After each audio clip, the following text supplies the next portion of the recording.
Pila ka kumpanya sa sundalo ang niabot sa Basilan aron magbantay sa mga botante karong umaabot nga Oktubre 30, 2023 nga adlaw sa barangay ug SK elections. Mismong si Army Colonel Frederick Sales, Deputy Commander sa 101st Brigade ang misugat sa dugang pwersa sa pantalan sa Lamitan City, Basilan. Nagpasalamat si Basilan Governor Jim Saliman Hataman sa AFP sa pag-abot sa dugang mga pwersa sa sundalo sa isla nga magpalig-on kalinaw ug seguridad sa probinsya.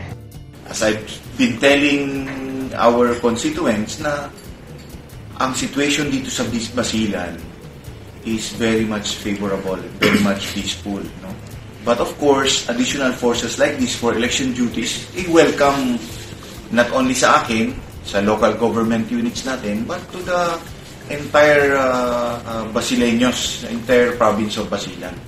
Gipasabot ni General Luzon nga bisan og malinawon na ang Basilan, di kinahanglan gihapon nilang siguruhon ang kaluwasan sa mga tawo tungod sa nahabiling rido nga wala pa mahusay. Yung mga events that are unfolding dito sa the province is very encouraging. Of course, collaboration of all the stakeholders, peace and security and progress stakeholders.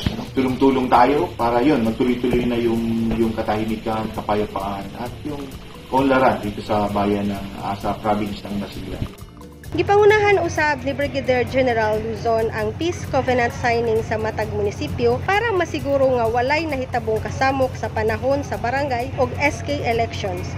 Sherry May Gonzalez, Newsline Philippines, Basilan Province. Stay safe.